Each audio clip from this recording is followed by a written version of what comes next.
Narinigan niya siguro, Mr. Maravillas, ni Speaker Martin Romualdez, yung mga sinasabi mo na yung mga nag-akusa sa Congress, lalo na kay Martin Romualdez, na nasa likod ng People's Initiative at na namimili ng pirma, pumunta na lang sa husgado. Kung hindi, i-document kung sino yung nagpapapirma at namigay ng 100 pesos.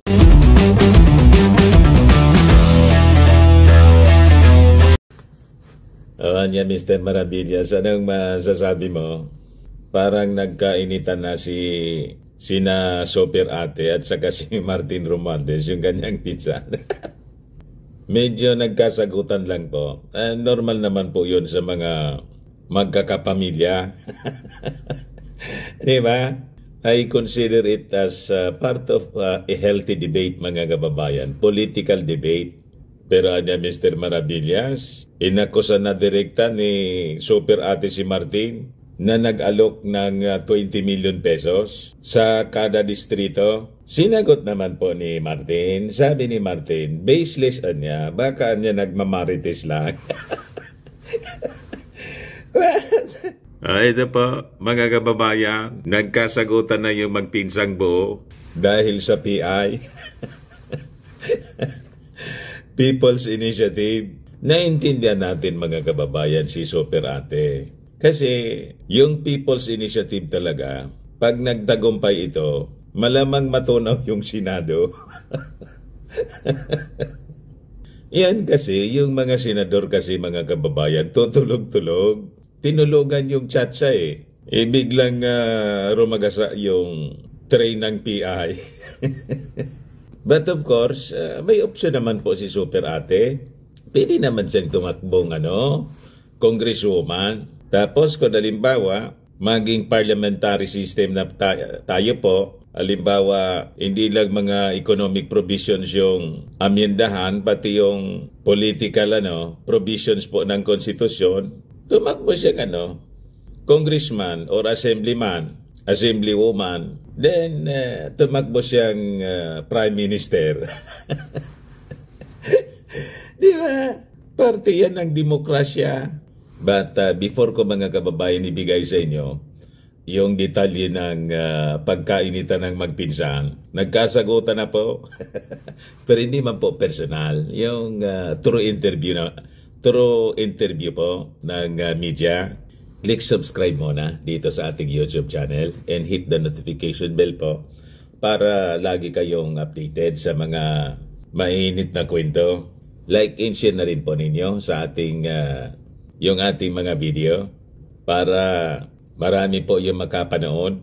At huwag na rin po ninyo, mga kababayan, na skip yung ating mga commercial ads para tuloy-tuloy lang ang pag-unlad ng bagong Pilipinas. Sa mga naghahanap po ng malinis and spacious fitness gym, pumunta lang po kayo sa aming Colossal Fitness Gym. We also offer Grab Car Rental with our brand new 2023 model ng Toyota Innova. We also accept booking for those who are planning to travel via PAL, Cebu Pacific, and other airline companies, local and international po, and bills payment for Meralco bills, PLDT, etc. Kahit saan bansa po kayo gusto na mag-travel, pwede na kayo magpa-booking dito sa amin online para makatipid po kayo, makamura. Pati sa mga hotels po, pwede kayo magpa-online booking dito sa amin. May Paymaya kami at saka may bayad center na rin po. Ang Colossal Fitness Gym is located at 3rd floor, Security Bank Building, Lanco Business Park, Legazpi City, Albay. For inquiries, look for Gilon Maravillas. Contact number 0966-802-0949. Yan yung Innova namin po. Lagi nang matao po sa gym namin. Dumating na rin po yung mga bagong gym equipment namin. Isang truck siya na malaki, na set up na po. Lagi nang dinodumog ng maraming tao. Ayos pa, mga kababayan. Ayos na Mr. Maravillas. Ang labo-labo sa PI. Charter change. Pati niya magpipinsan. Nagkakainitan na. Si Super Ate, medyo mainit po. Si Martin Romualdez po, kulang po siya. Yan po, mga kababayan, sabi rito sa Impact Leadership. Well, definitely niya, opisina niya ang nag-alok ng 20 million kada distrito. Definitely niya nanggaling sa kanila. Yung very attenuated timeline na July 9, tapos na ang lahat at ibibigay na yung buong buo itong economic provisions, etc. Ngayon, sagot naman ni Martin, wala man anyang base yan. Yan yung sabi ni Martin Romualdez sa pagtatanong ng media. Siguro anya, kausapin nyo na lang siya. Nagmamarite siguro. Naging marites na po yung mga politiko. Nakikinig sa marites. I'd like her to prove it. And you know, she has the proper means and ways. She can go to whatever court or the COMELEC to prove it. Narinigan niya siguro, Mr. Maravillas, ni Speaker Martin Romualdez, yung mga sinasabi mo na yung mga nag-akusa sa Congress, lalo na kay Martin Romualdez, na nasa likod ng People's Initiative at na namimili ng pirma, pumunta na lang sa Husgado. Kung hindi, i-document kung sino yung nagpapapirma at namigay ng 100 pesos para mapanagot. Di ba? Yung namigay ng 100 pesos, pati yung tumanggap, iharap sa Husgado. So yun ang sinasabi ni Martin. Kaya wala tayong kontra, mga kababayan, doon sa mga gustong mag-imbestiga. Si Super Ate daw, magpapaimbestiga sa Senado. Ito yung sabi rito sa balita sa Manila Bulletin. Sabi dyan, the Senator personally thinks the current PI process is wrong due to the allegations of bribery involving different districts, as well as the issue that individuals are being asked to sign in exchange of financial aid coming from different government agencies. Marcos is set to lead a Senate inquiry into the efficacy of Republic Act number 6735 in providing for a system of initiative and referendum as a means to amend to the existing charter. So maganda to, para po once and for all, masubstantiate yung mga allegations. And that is also the challenge of Speaker Martin Romualdez. Wini-welcome niya yung ganong investigasyon kasi tinuturo siya eh.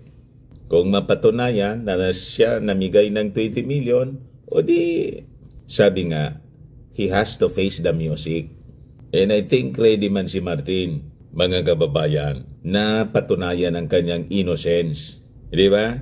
Ang burden of proof nandun sa mga accusers, including yung kanyang pinsan na si Senator Amy Marcos. Di niya, Mr. Maravillas, ang tingin mo, mapapatunayan kaya na talagang may bilihan? Tingnan natin po, dapat dumaan sa proseso. So pwede sa korte nila isampa yung kaso, sabi ni Martin, o kung hindi sa Commission on Election, siguro doon sa verification ng mga signature, i-determine if it is in order yung pag-collect, mga kababayan, ng mga signatures galing sa mga mamamayang Filipino, the registered voters, sa bawat distrito. Ngayon, dito sa mga senador, other than si Super Ate, na nanggagalaiti po sa People's Initiative, sabi ni Martin Romualdez, kadugayan niya.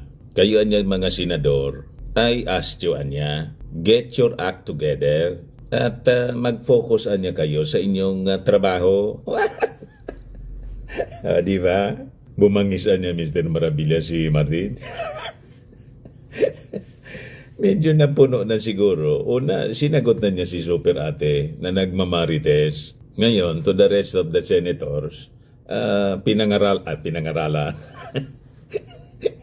Hindi man po siguro pinangaralan. Nanawagan man lang po.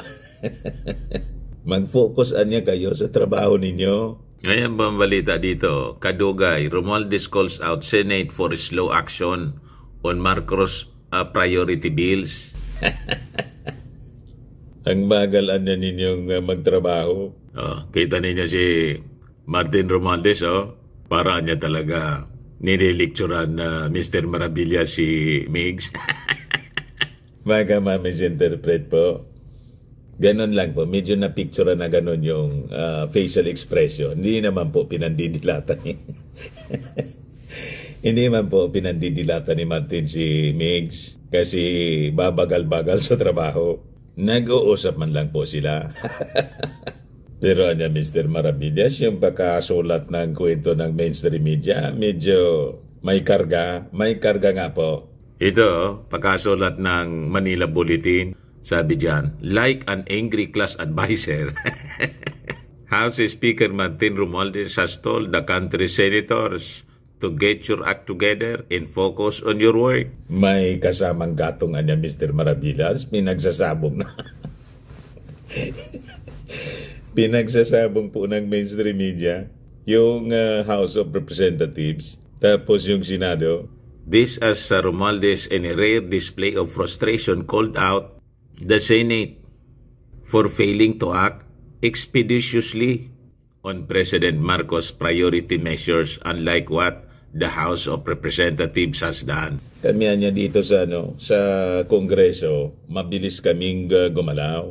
Action agad kami. Kayo dyan babagal-bagal. Iniintay na lang natin yung mga kaibigan natin sa Senado kung kailan na nila tatapusin. So let's focus on our work. Get down to work. Buckle down. There's just 24 of you. Get your act together. Focus. Focus on your work and stop hitting on Congress. And maintain parliamentary courtesy, lest 300 congressmen start picking on the delays you have caused to the nation in legislation. So pinamuka na mga kababayan ni Speaker Martin Romualdez. Parang ganito siya. Kami niya dito, more than 300 congressmen, pero mabilis kaming magtrabaho. Kayo 24 lang.